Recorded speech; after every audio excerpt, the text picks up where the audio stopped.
আমি পারি না আর পারি না, ওরা কেন মরে না, আজরাইল কেন চিনে না, অগরে আমি পারি না আর পারি না।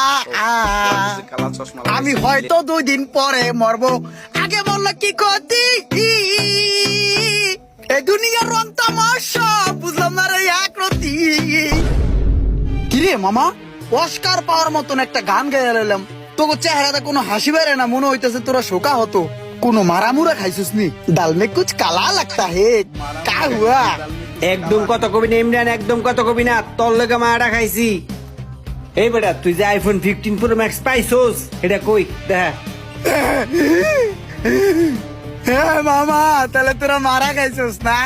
6000 কইরা আমার মতন লোভে পড়া বক্স নাম্বার 8-এ ট্যাক্সি দিছস 6000 টাকা। কি এই কত জানো কেমনে?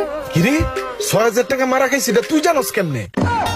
আমি জানি না, জানবো কেডা, কারণ কামগুলো তো আমি করছি। হ্যালো হ্যালো, আসসালামু আলাইকুম। আমি কাস্টম অফিস থেকে মোহাম্মদ পরশ বলতেছিলাম। আপনি কি আমার কথা শুনতে পাচ্ছেন? জি জি জি জি স্যার, আপনার মোবাইলে একটি ভিডিও বার্তা পাঠানো হয়েছে। আপনার একটা পার্সেল আসছে টমটম ইলেকট্রনিক্স থেকে। পার্সেলটা আমাদের কাস্টম অফিসে আটকে আছে। আমাকে এখন কি করতে হবে এটা বলেন।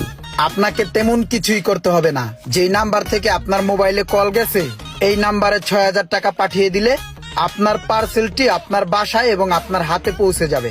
আমি 6000 টাকা এখনই পাঠিয়ে দিচ্ছি, ঠিক আছে? আপনি এটা নিয়ে চিন্তা করেন না, আমার মালটা তো সঠিক সময় পেয়ে যাব না? জি স্যার। যাক তাহলে ফাইনালি আইফোনটা পেয়ে যাবো রে। बॉक्स नंबर 8 है आपका 6000 आपका कस्टम टैक्स है, ठीक है। আমার মোবাইলটা তো কাস্ট হয়ে পড়ছে, 6000 টাকা ট্যাক্সটা দিয়েই এইবার বিশ্বাস করলাম মাল আইছে, যাই টাকাটা দিয়ে আসি।